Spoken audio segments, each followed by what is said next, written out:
Yeah. Under here? Yeah. Perfect. Does this work? Does it work? Okay, let's get started. Okay, I can't believe this. So this is the U.S. presidential letter. So I'm Dan Rundy. I hold the Schreier Chair here at CSIS.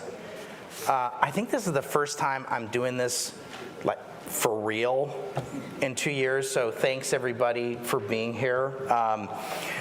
This is to celebrate 50 years of Bangladesh and U.S. relations, and I'm so pleased that we're hosting Foreign Minister Momen, as well as Deputy Administrator of USAID Isabel Coleman. Thank you both for being here. And we have a very distinguished audience here in person. I know we have many hundreds of people watching this live, and we're gonna have thousands of people watching this recorded. Let me start with the following. Bangladesh is an important country. Bangladesh is a great development success story. And Bangladesh, frankly, doesn't get the credit it deserves as a development success story. Look, we've got lots of challenges in the United States. So does Bangladesh. But my sense is that a lot of the media attention on Bangladesh is often on the challenges about Bangladesh and not enough on the successes. So we're going to have a conversation that talks about the successes, and we're going to have a conversation about some of the challenges. But I want to start with, this is a great development success story, and frankly, probably one of the greatest development success stories of the last 50 years. In 1971, the Undersecretary of State called Bangladesh, everyone here knows what I'm going to say, called it a basket case. And it's not a basket case anymore. It has surpassed India on a GNP per capita basis. It has surpassed Pakistan on a GNP per capita basis. It has done amazing things. I think for the folks who follow Bangladesh, all of this you all know, but it reached lower middle income status in 2015, and it's on track to move off of the UN's least developing countries list in 2026. The government of Bangladesh has big plans for the country, and it's very, very exciting. So let me just say a couple of other points. The U.S. has played an important role in supporting Bangladesh's socio-economic development in the last 50 years. The U.S. has been a constructive partner to Bangladesh with programs in agriculture, democracy and governance, education, environment, health, and gender equality. Look, Bangladesh has some challenges, and I think many of you know what I'm going to say. There's been problems of corruption. There's been crackdowns and concerns about free speech. There's been limitations on an independent media. COVID-19 has slowed poverty reduction and caused exports to decline. Rohingya refugees remain stranded in terrible conditions. Labor rights and working conditions, especially in the garments industry, remain a challenge. But I think too much of the media and too much of the attention are on those challenges and not enough on the successes. So I think we're going to talk about both. So I'm going to ask the Foreign Minister Momen to give some opening remarks, and then I'm going to ask Deputy Administrator Isabel Coleman to give some opening remarks, and then we'll have a conversation here. So I'm going to ask the Foreign Minister to come on up. Foreign Minister, come on up. Thank you so much.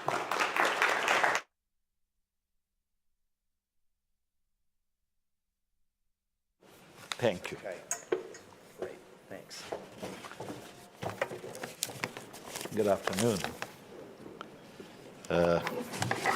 Your Excellency, the Ambassador Coleman, the Deputy Administrator of USAID, Senior Vice President of CSIS, Mr. Daniel Lande, distinguished audience, Excellencies, ladies and gentlemen. At the very outset, I thank the Center for Strategic and International Studies for inviting me today. This is indeed a great pleasure to share the discussion with the Deputy Administrator of USAID. I'm happy to know that Mr. Andy, along with the Senior Fellow of CSIS, would be visiting Bangladesh in the next month. Most welcome. I'm sure that this would be a great opportunity for you to see in your own eyes the socio-economic progress Bangladesh has made in the last 1 decade.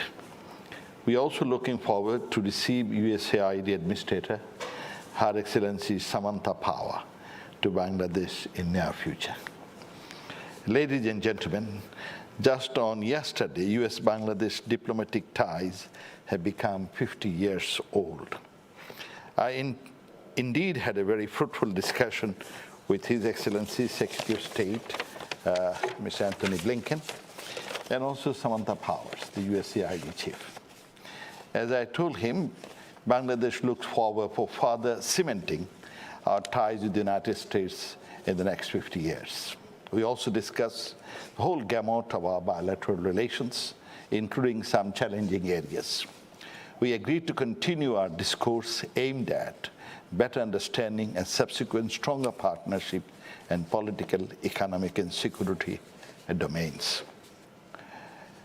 Distinguished guests, Bangladesh is economically doing pretty well. Also in the social sector, over the last few years, we did much better than our neighbors. In almost all social indicators, we are ahead relative to our neighbors. Particularly one area, which is poverty. We have dramatically reduced the poverty in Bangladesh. This is the medical, because as a country, resourceless country, with only human beings and dynamic, hardworking people, we have reduced our poverty significantly. And the other thing we did is in the population control. The most important element, we used to have 2.98% or 3% our population growth, but we have reduced it to 1.3%, and without any mandatory program, unlike our neighbor India or that of China. Only through public awareness. We did an excellent job. These issues sometimes is overlooked, but we also have done another program. You have in USA the Social Security program. In Bangladesh, we have social protection program. Those are without jobs, those are old age, those are Mukti Juddha, freedom fighter, those are widower, or people who cannot have earning. Government provides them some financial help. And the beauty is that financial help goes directly to their own account through digital process. And there is no middleman. So in the process, what we have done, we have increased the effective demand within the market. You'd be happy to know, since we have increased the effective demand, domestic demand, as a result, even in COVID, our growth rate recorded 6.94%, one of the highest in the world.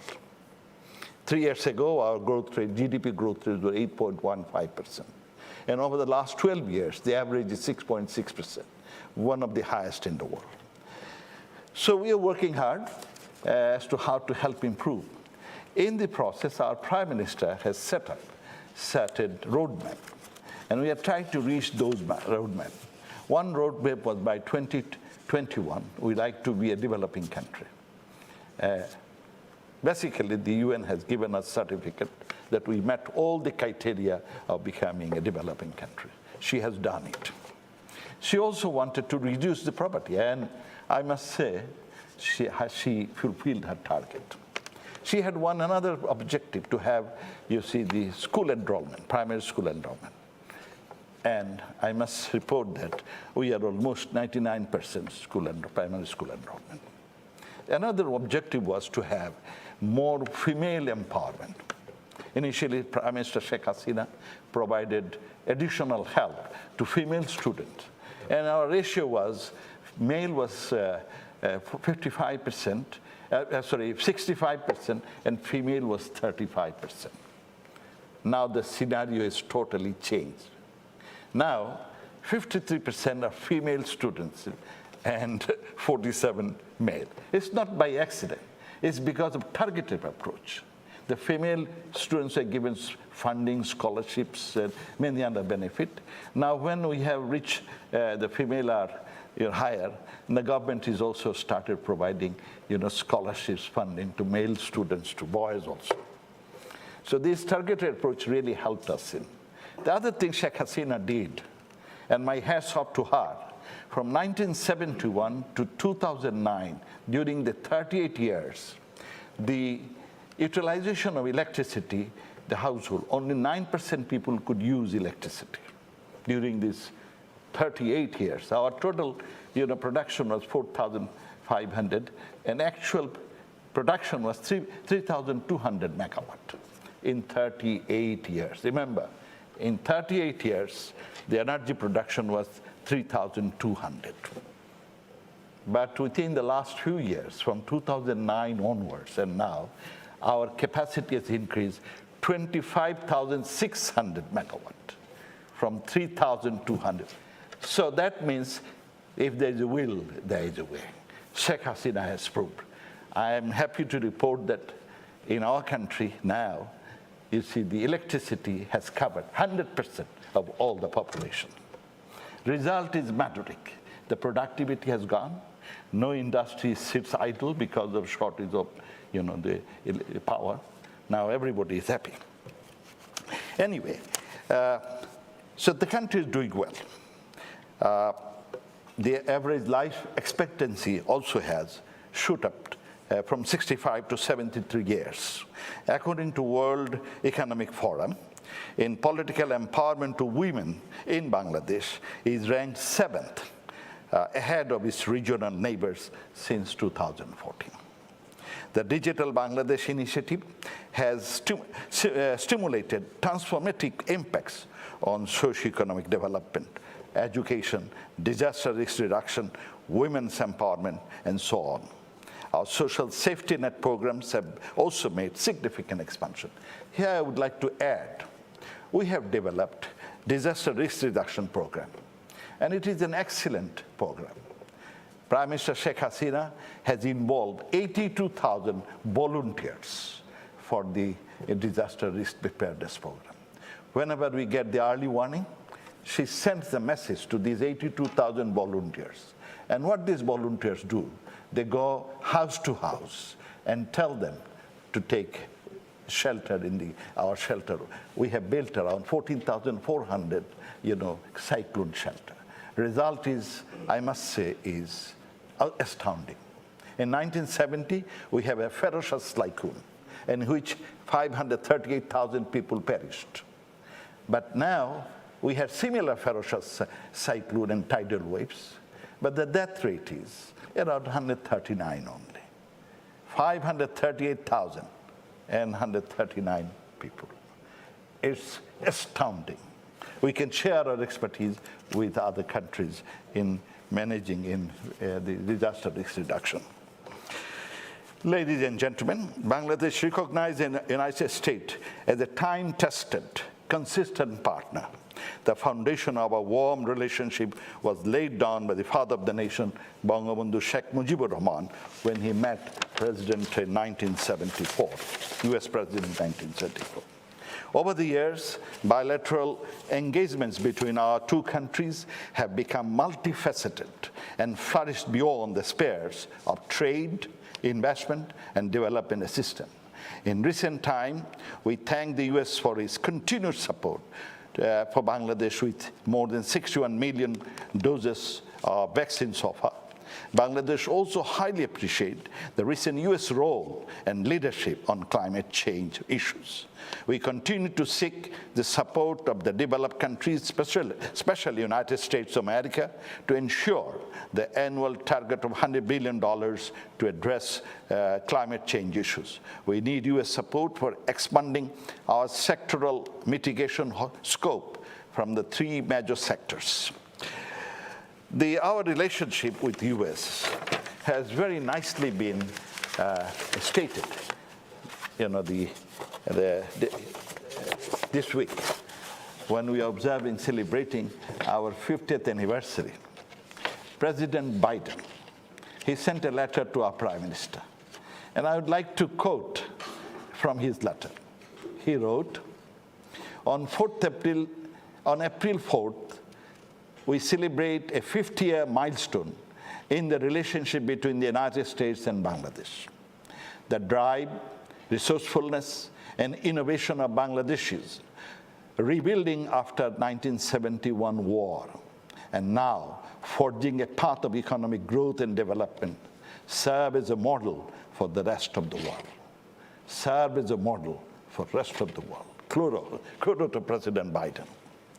We are proud of our partnership on development, economic growth, and counterterrorism.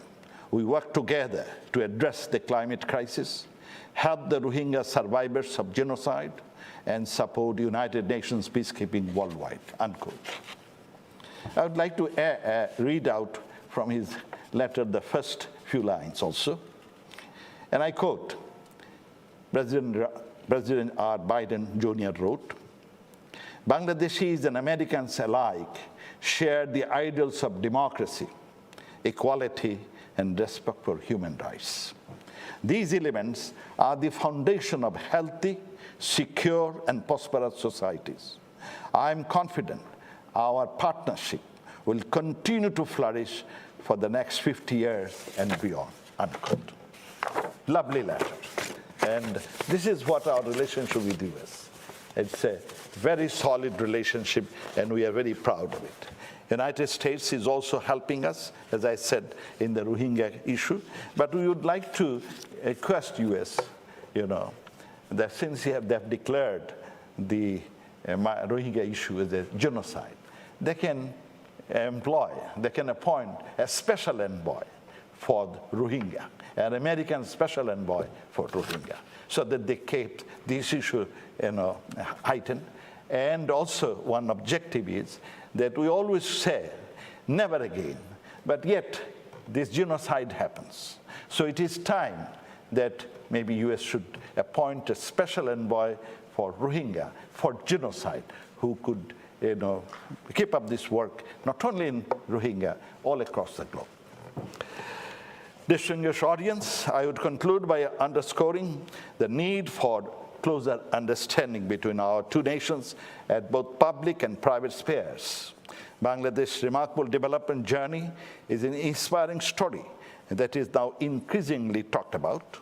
Our strategic location in the Bay of Bengal is also very important. With support from development partners, including United States of America, and through its policy actions and public investment, the government wants to uplift Bangladesh as a major economic hub in Asia-Pacific region. Bangladesh remains keen in developing a comprehensive strategic partnership with the United States of America. Let me reaffirm that Bangladesh should remain engaged with Biden administration on democracy, human rights, and workers' welfare. Bangladesh's development journey is ongoing progress, and we hope to collaborate with the CSIS to share with you more about this journey in future. I thank you all. Joy Bangla, Joy Bangabandhu. Long live friendship between US and Bangladesh. Amazing track record. It's an amazing achievement. Thank you, Foreign Minister. Isabel Coleman, please come up. Thanks for being here. Thank you very much.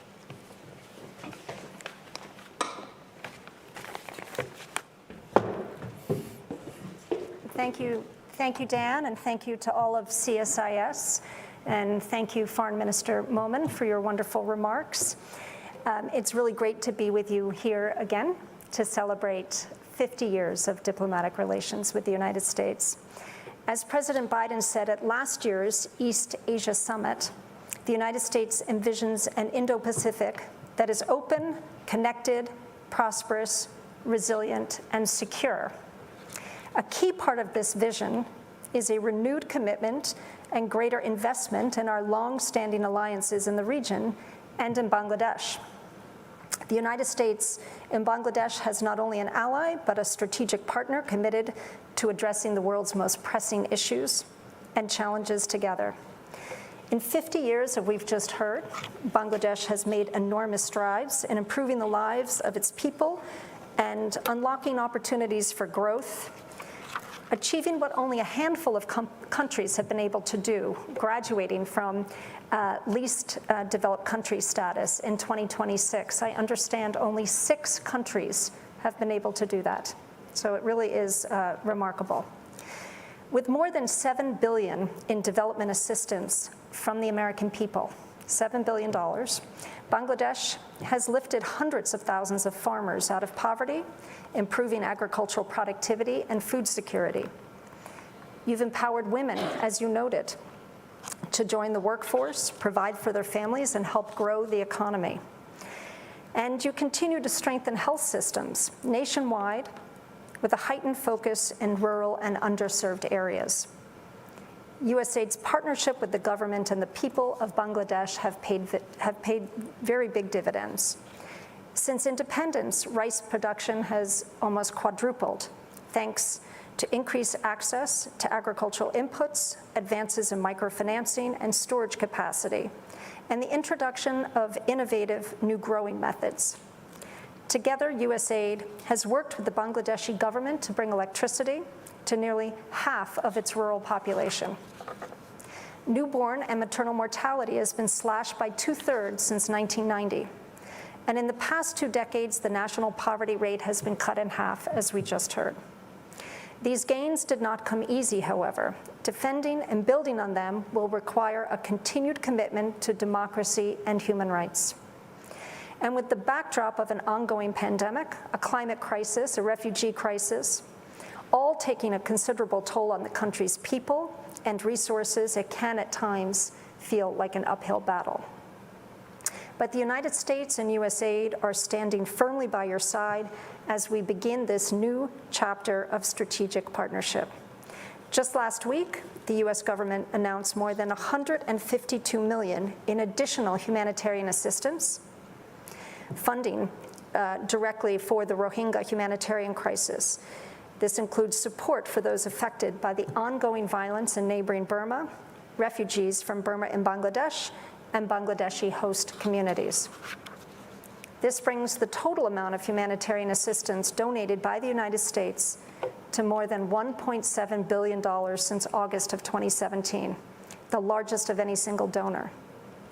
USAID will use its portion of this funding to provide emergency food and nutrition assistance, shelter, safe drinking water and sanitation, and hygiene services to affected communities in both countries. And we're continuing to deepen our partnership to strengthen and improve public health with 61 million doses of vaccines, as you noted, and nearly $140 million to date to support Bangladesh's fight against the pandemic. The bottom line is that the resilience and generosity of the Bangladeshi people have given us a prime example of what we can achieve together. And I'm looking forward to our discussion, but I just want to thank again Foreign Minister Momen and Dan for convening us here today. Thank you.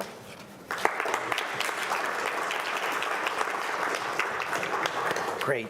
Thank you. Why don't we just move right in? Foreign Minister, please join us up here. I think Isabel, I'll have you sit here. Okay. Thank you. Minister, I'll have you sit here, and I'll sit here.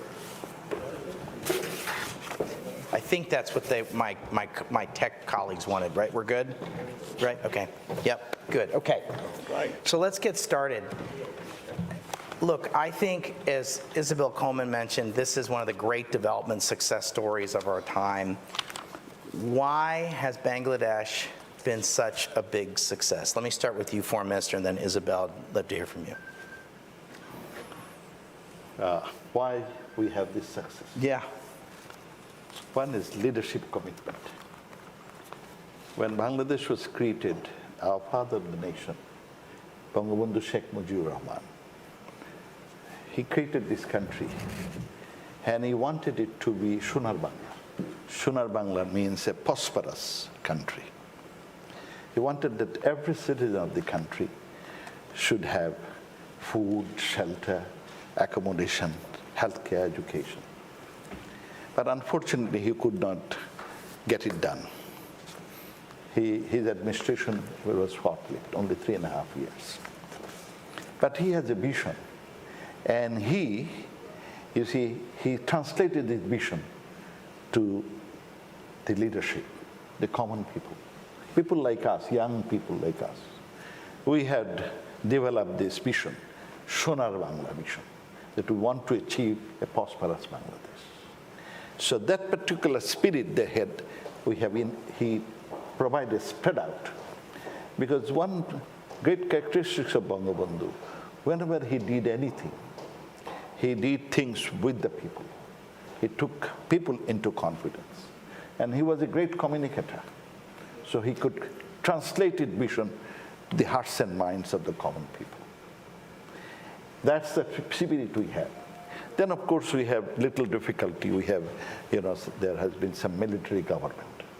And we had lost a few years, almost 18 years we lost. Then his daughter. So sorry, Foreign Minister, so just so we underscore, democracy is important for development. Democracy is important. And his daughter became the prime minister. What she did, she followed her father's footsteps.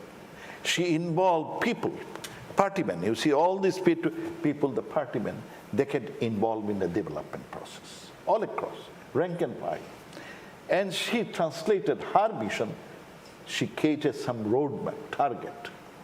When she created target and gave the target to each of the people responsible that you must reach it, then it helped.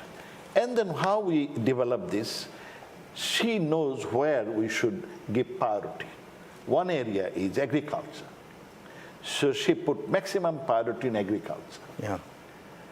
Many our advisors from World Bank and IMF were very upset when she started giving some subsidy to the agricultural inputs, like fertilizer, like seeds, like water.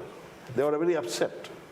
But she said, if I provide them these inputs at an affordable price, they will give me a result. And it did. So Foreign Minister, I want to do an infomercial for my friends at AID. So this is a new book that's been produced by the Aid Mission, celebrating 50 years of partnership between the USAID and Bangladesh. I think USAID is one of the great forces of good in the world. And so, Deputy Administrator Coleman, I know that the U.S. and other partners were supporting actors in this incredible success.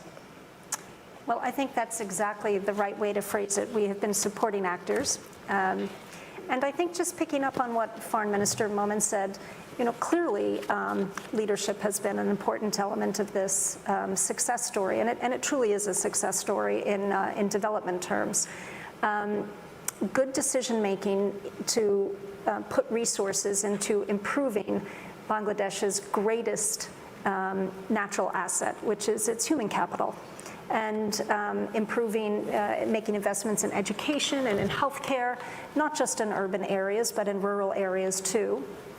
And I would really underscore the point that has already been raised about women's empowerment, making a very conscious decision to lift up all of its people and really investing in women's empowerment. Foreign Minister Momen, you mentioned decline in fertility rate, that declined from 7 children per woman down to 2 today. Right. And that was done through full voluntary methods. Really we know from enormous research that the strongest correlation between reductions in fertility rate is increases in female literacy, and you can see that straight line in Bangladesh. And as women have had more opportunities, you've seen the workforce participation rate of women go from 8 million to 20 million in the last approximately 30 years. So it's a significant increase. It's amazing. It's a very significant increase, and those investments in its people have really underpinned this success story, making, you referred to a social safety net. For a poor country to make a social safety net for its people, some countries think it's too expensive, we can't do that, but actually the return on investment of those types of decisions really is very high, investing in all of your people. You mentioned agriculture. Bangladesh's increasing ability to feed itself and actually to even export food has been another part of this success story. And of course, energy. You referred earlier to electrification of the country, to provide people with access to reliable electricity, not again just in urban areas, but in rural areas too, has been a part of this story. It has allowed children to go to school, it's allowed home-based businesses, and of course in more urban areas, it's been one of the main reasons that companies feel confident investing in Bangladesh with a secure source of energy.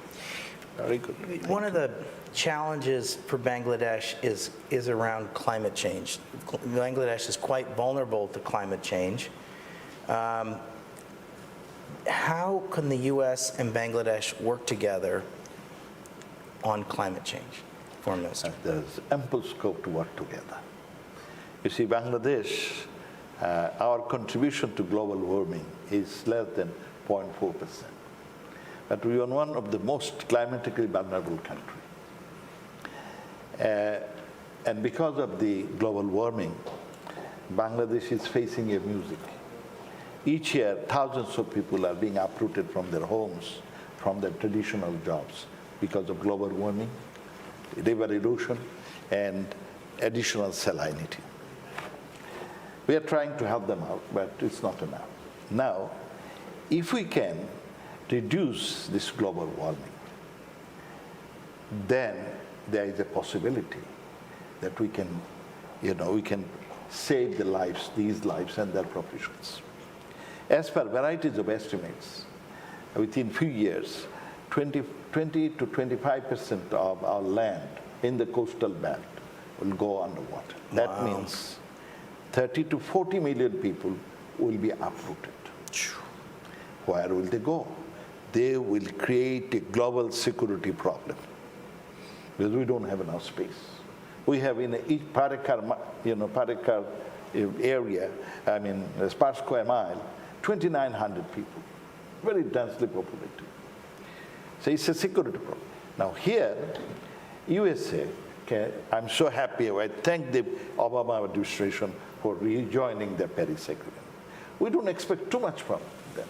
What we want, one, that the abusers, the countries which are, putting more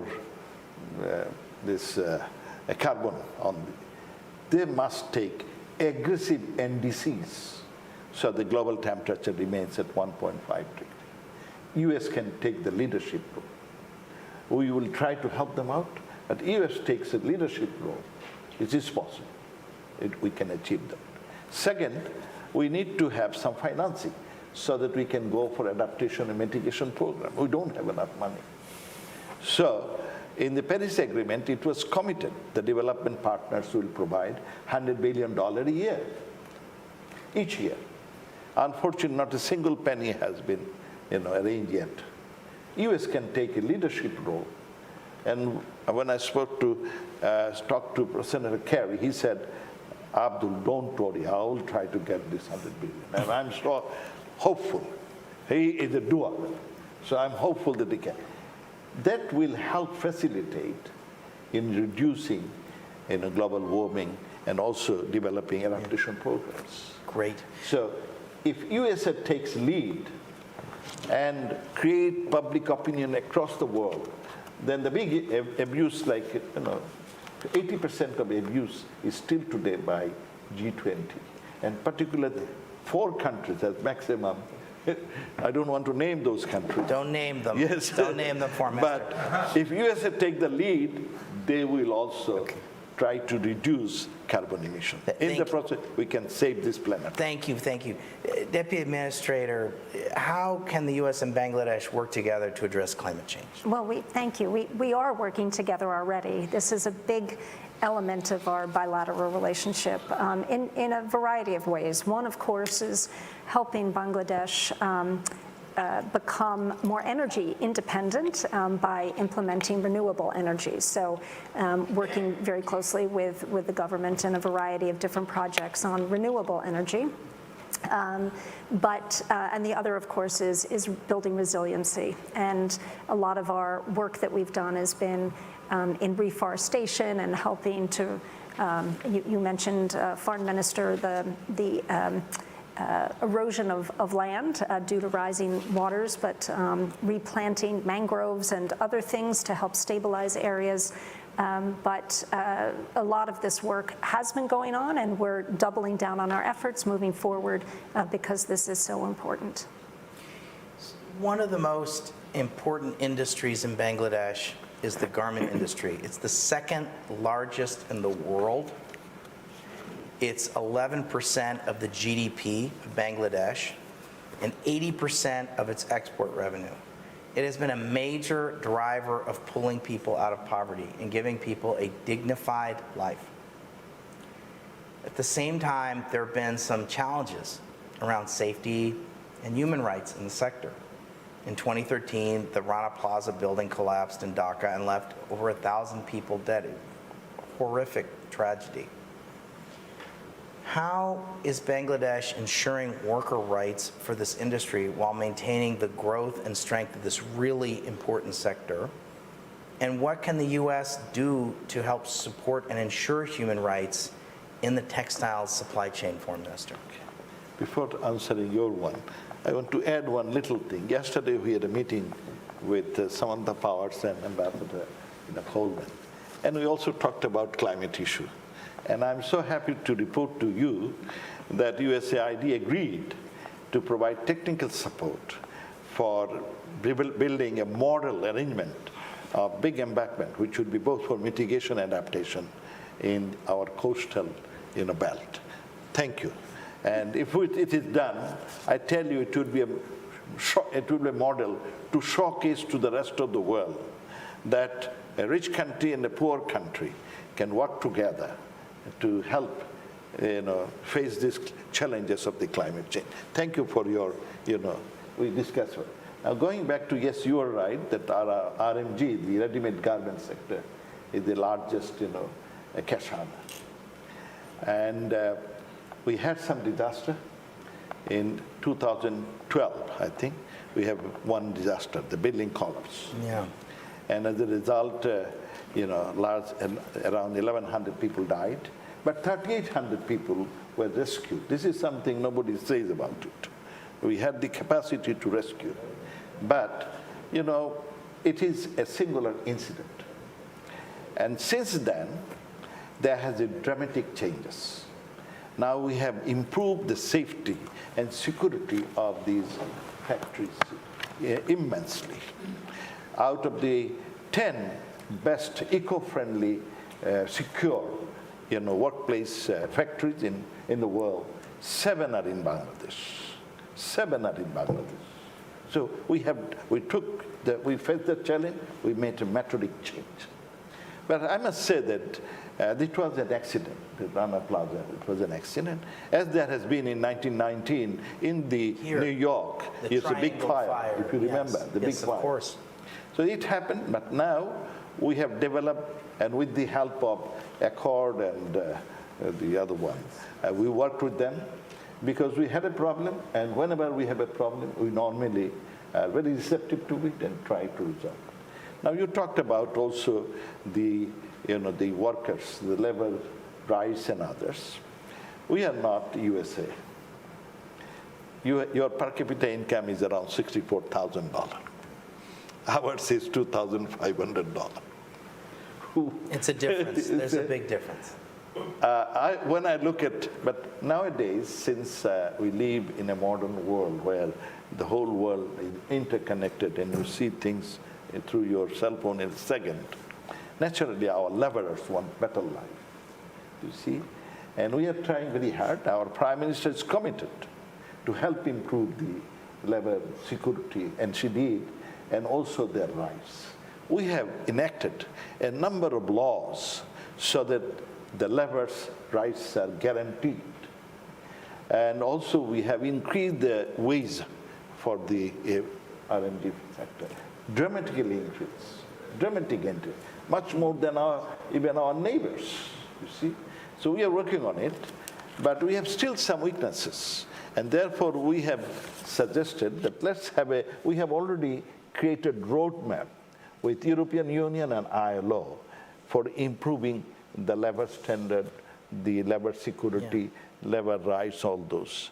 And so we also like to have a roadmap with USA so that we can achieve the goals. And from time to, if we have continuous dialogue, then you can pinpoint where is some weaknesses so that we can rectify our situation. We are ready to do it, and we want, not only because USA is asking, we also want it because the welfare of our people. I remember in the 1991, 92, 93, 94, I testified before the U.S. Department of Commerce. I testified in the Senator Harkin and Ron Sanders. They are the proponent for child labor. We did have child labor. And I had to visit Bangladesh to see how many child labor are there. And there was, you see. And then we come up with a very model arrangement. Because if a child is kicked out right away, then he becomes a street urchin. Or a girl goes into prostitution. It was, worse than. So it was a humanist dilemma. So what we did a model arrangement with Bangladesh government, Bangladesh Garment Association, the NGOs, the ILO, ICL, the CIFLO, and the US Department of Commerce. The arrangement was that no one would be employed below the age of 12 in any factory. But those are already employed 12 to 15, they would be known as apprentice. They will work only 4 hours a day, not more than that. And they have to go to school rest of the 4 hours. And the school, this was arranged by government, the BGMA, they arranged the school. So whether they're going to school, the monitoring authority was given to the NGOs. They should monitor so that no one, misses those classes. And we, in the process, what happened?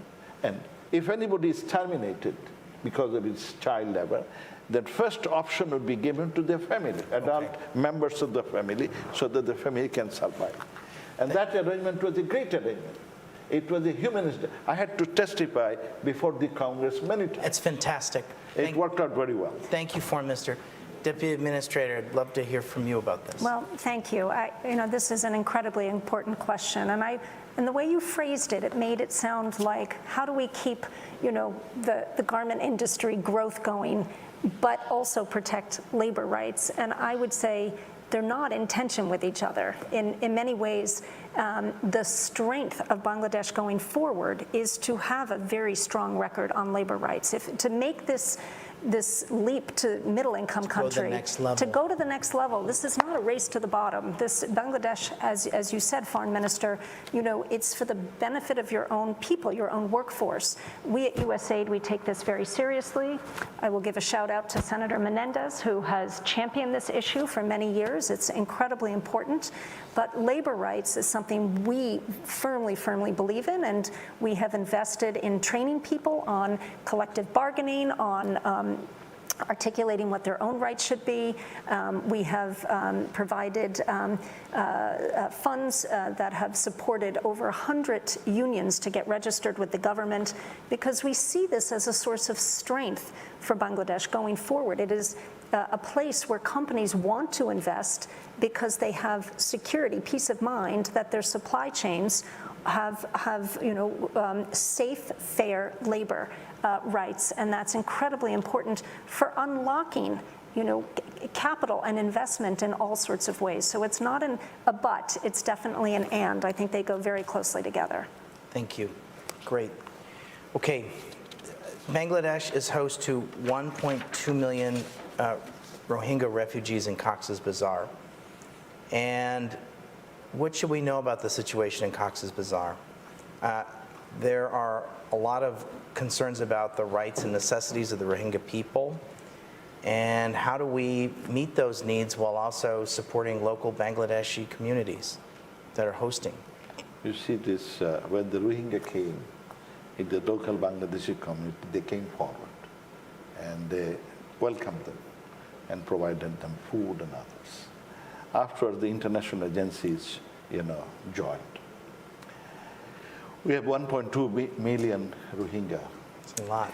And we put them in a small area, 6,800 acres of land. It's a hilly land. It's not alive. So we are thankful to our development partners, our friends, who have been, particularly USA. They are the largest contributor to the humanitarian assistance. But this is not life. They have to go back to the country. And we have to put enough pressure on Myanmar so that take back these people to their land. It's almost 5 years. And since last 4 years, there has not been any violence in the Rakhine state from where they came to Bangladesh. Now, this is not new for Myanmar. Even in the 70s, even in 90s, they kicked out this Rohingya minority people. But later on, through dialogue and discussion, and under pressure, under international pressure, they took them back. For example, in 1992, they took back out of 253,000, they took back 236,000 with honor and dignity.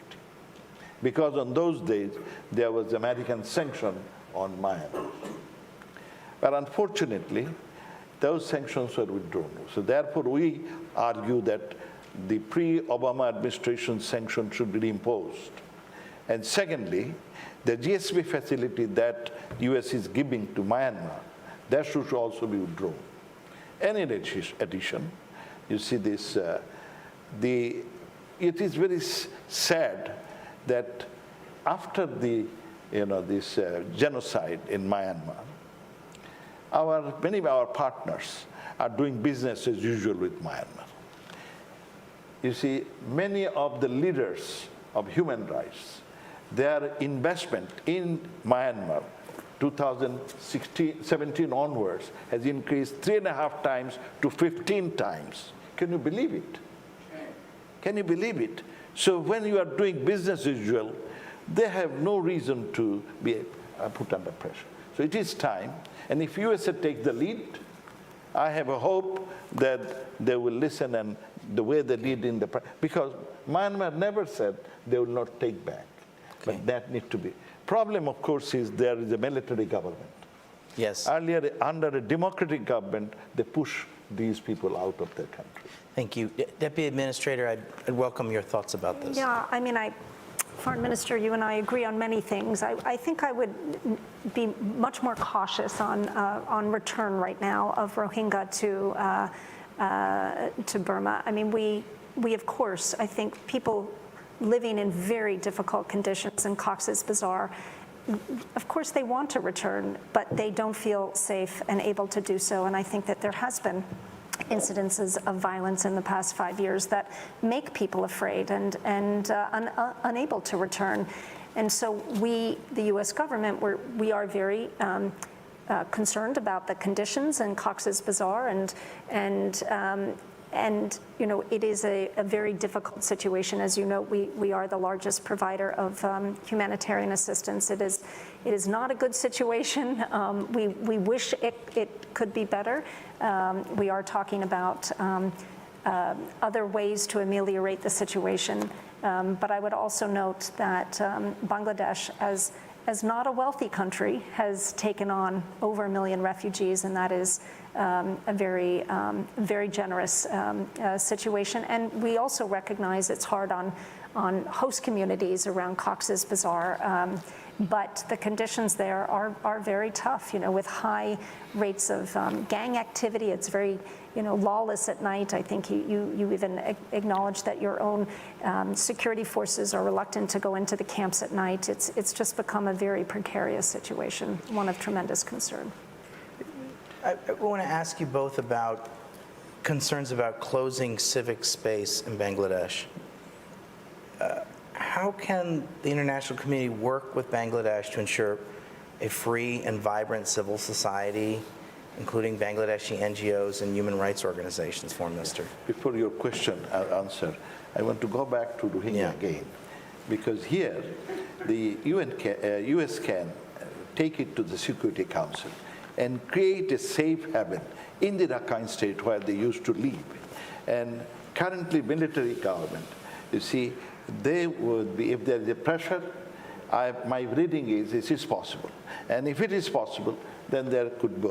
The problem with the Myanmar government, because the Rohingya don't trust the military government. They don't trust. There is a trust deficit. But if we can put even civilian observers in the Rakhine states, then they will have trust because they like to go back. Because the other issue is if they are not allowed to go back, many of them will be involved. There could be pockets of radicalism, pockets of terrorism. And terrorist has no boundary, no faith. They will create uncertainty in the entire region. It will not only affect Bangladesh or Myanmar, it will affect the entire region. And therefore, sooner the better to help them from this disastrous situation. Now going back to your question, yeah, we have been, Bangladesh is a country which believes in freedom of speech, and we have the largest number of non-government organizations in the world. There's around 16 or 18,000 of them. You see, so many non-government organizations. You won't find that many in any other parts of the world. Secondly, our media is totally free. We have around 34 independent private television networks, and they are allowed to do anything they would like. You see, they are not under any intervention. Then we have every day, we get around 550 dailies comes out from our capital. And in addition, we have few thousand, this YouTube and other social media. We don't have any control. Only thing we have developed, because people have been freely using the social media and YouTube.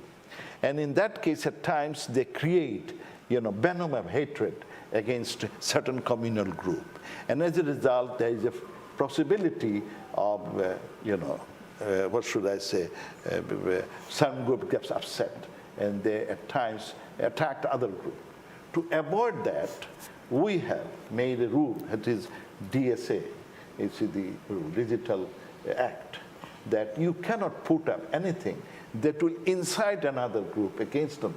Or even you cannot do, if I'm a political figure, you can do anything against me because I'm a public figure answerable to people. But it's some individual, you start giving all false stories against it. It's not acceptable unless it is accurate. So our Digital Act, so there may be some excesses. And we're working on it. There are some concerns. There are concerns, and we also agree that there is a possibility, those people who are enforcing it at time, there are so many echelons, system. Some may do some excesses. Foreign Minister, a lot of your... now you'd be happy to know, we have our law ministry has taken a very strong position that there must not be any excesses of this DSA Act, and it is working. So okay, I there hope is so. we are not limiting the open space for the civil society. Foreign Minister, I'm a big fan of the progress of Bangladesh. I'm a great admirer of what your country has done, but a lot of the press that your country gets is around this issue about concerns of closing civic space, around limits on speech. These are things that draw a lot of negative attention to your country. I agree with you there, abroad particularly. Yes. So, Deputy Administrator, I'd welcome your thoughts about this. Well, thanks, Dan. It's a critically important issue.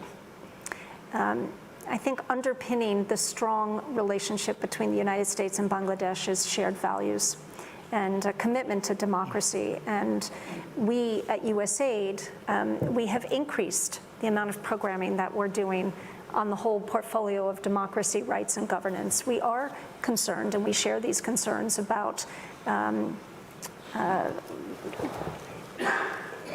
that civil society has come under pressure, and that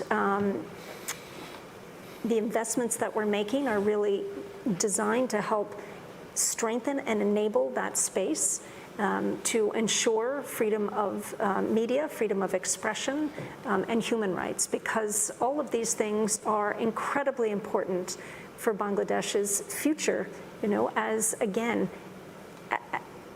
Bangladesh's success has been in attracting foreign direct investment and being able to export and companies now with their social governance policies are very sensitive to these issues. And we, as a country, as I said, share these values of democracy with Bangladesh and want to make sure that Bangladesh stays on a very positive trajectory. And making these investments from our perspective, is not always easy, but critically important to our relationship, and we think really strengthens our relationship to make sure that on human rights, civil society, freedom of expression, free and fair elections, all of these things remain true. I should add that we guarantee human rights, and we guarantee all lawful activities to any people. But if someone goes and burns a public bus, that is not acceptable. And there we take action, because we have zero tolerance to terrorism. And as a result, some group of people are a little upset. As a result, time to time, you will find in the media some fictitious stories, not at all related. And I don't know what prompts them to do it. Some people could be jealous of our, emerging situation. It is possible.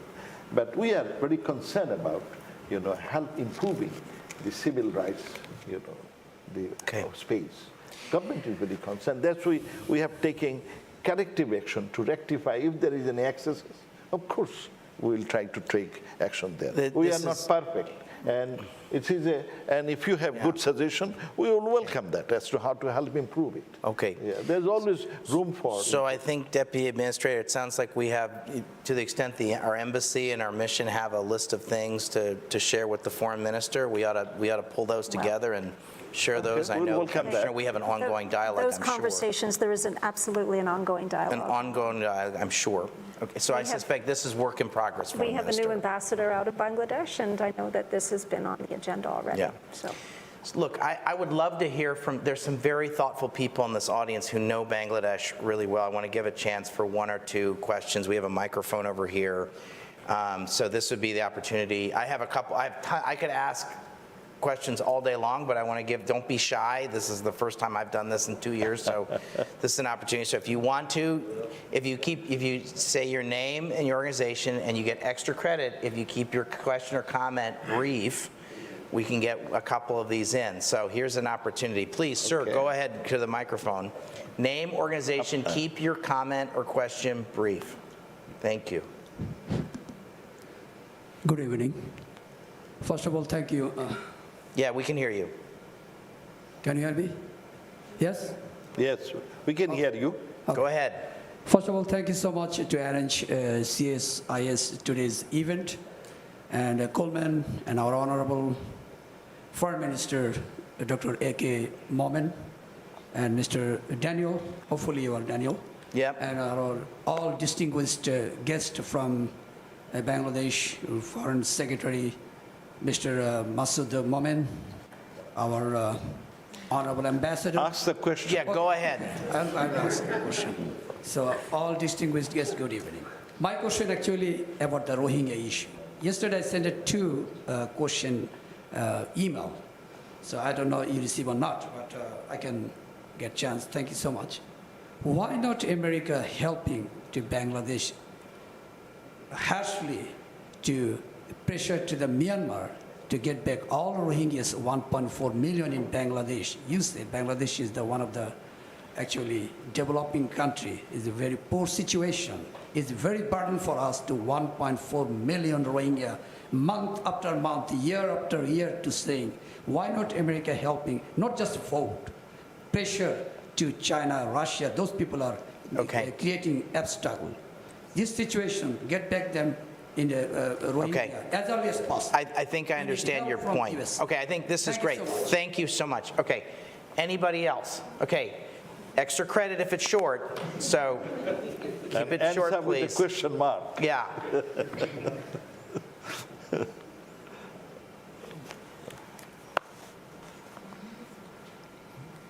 My name is Faisal Rahman. I'm former Dean of the Business School at St. Xavier in Chicago. So my question is very simple one. I want to focus on the next 50 years. I think Bangladesh is fully capable of lifting its poor people further up themselves. But what we'd like to see in the next 50 years is U.S. Department of Commerce, USAID all collaborate together to bring different kind of industries to Bangladesh, to facilitate private sector investment in Bangladesh. And economists has already stated the two of the best places for investment in the next 10 years and more. One is Vietnam, and number two is Bangladesh. Totally. So I would like to see you facilitate that and bring that to Bangladesh. I love it. Okay, thank you. Sir, please. Thank you for modeling brief. Thank you, sir. I would actually pick up from where Mr. Rahman left. My name is Akhtar Mahmood. I recently retired after spending 3 decades at the World Bank working on investment climate issues. So just to pick it up from what Mr. Rahman said, in order to attract investment into the country and also the entrepreneurs within the country, Minister Momen mentioned this morning at the Institute of Peace Studies that we have a problem with the ease of doing business. And I've worked on the World Bank's Ease of Doing Business Index for a long time. To be very specific, a major problem going forward would be the regulatory environment. And there are 3 problems there. One is regulations as they're written. Many of these are outdated, old-fashioned. The ways they are implemented. The third problem, which not many people talk about, are regulatory gaps. And as you go into more and more new activities, for example, technology-based activities, you'll see there aren't the regulations. The rules of the game are just not there. And that's going to be a major deterrent going forward, both for domestic entrepreneurs as well as for foreign investors. And this is where I'll take the advantage of the presence of Ambassador Coleman and say that because America has a lot of good practices in regulatory governance across these 3 areas that I mentioned, you have a practice of regulatory impact assessments, reviews of the portfolio, the stock of regulations. I think there's a lot of good practice knowledge that the USAID can mediate. Right. You can work with my earlier agency, the World Bank, because we are very involved there. But that's one major area for the USAID. Thank you so much. Okay. Deputy Administrator Coleman, let me give you a chance to respond first to the issues that were put on the table. Well, thank you for your question about ease of doing business. It was actually a topic that we were able to discuss yesterday with Administrator Power, and we wholeheartedly agree with you that as Bangladesh makes the next step in its economic progression and looks at the next 50 years, going from what is the number today? 100 and something. In ease of doing business. We had 168. 168, okay, so there's a lot of room for improvement here, but really setting a target and using, one of the things we discussed yesterday is using 2026 as almost like a forcing mechanism to rally the country around that next move forward out of LDC status, to say, let's go from 126? Yeah. 168, sorry. 168. 168 to set a goal, 50 or something, to really focus the entire government on, streamlining, improving regulations, cutting out red tape to improve that ease of doing business. It's something that USAID has already been working with the government on in some of the regulatory areas that you're talking about, but I think that there's more work as Bangladesh moves to a new level of development. Some of the work that we have been doing in areas, I think, really the government can stand on its own. It's these new areas that we're more and more moving into. So thank you. Great. Okay, Foreign Minister. She has already said, you see, we need more diversified foreign investment, and we need to help improve our ease of doing business. Our position is not very comfortable. So we have requested USAID whether they can support us with technical expertise so that we can help improve. Prime Minister is very concerned about it, and she has appointed a businessman, a successful businessman, as the investment advisor. You see, so, and I asked the investment advisor, what are you doing with the ease of business? He said, I hope I can reduce it to single digit. Unfortunately, for last 2 years, 3 years, we could reduce only 11, we improve only 11 positions. It's not easy.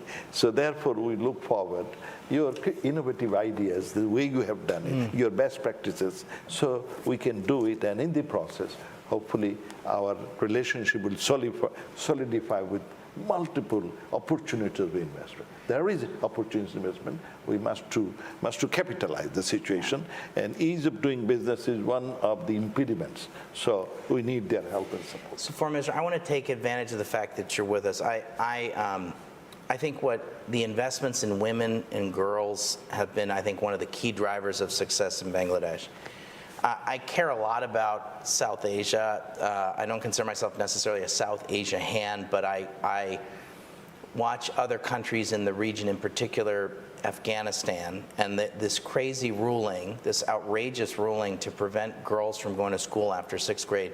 Could you just comment, please, on this? I know this isn't about Bangladesh, but I just think you're such a great example. You're an Islamic society that has invested in women and girls, and you've changed the trajectory of your country. What is your message to the leaders in Afghanistan about this? Yes.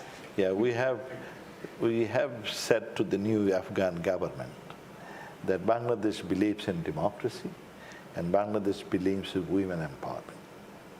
And they should also, follow this. Okay, and it's Islamic, right? Yes, Islam. Bangladesh is a Muslim country. Of course.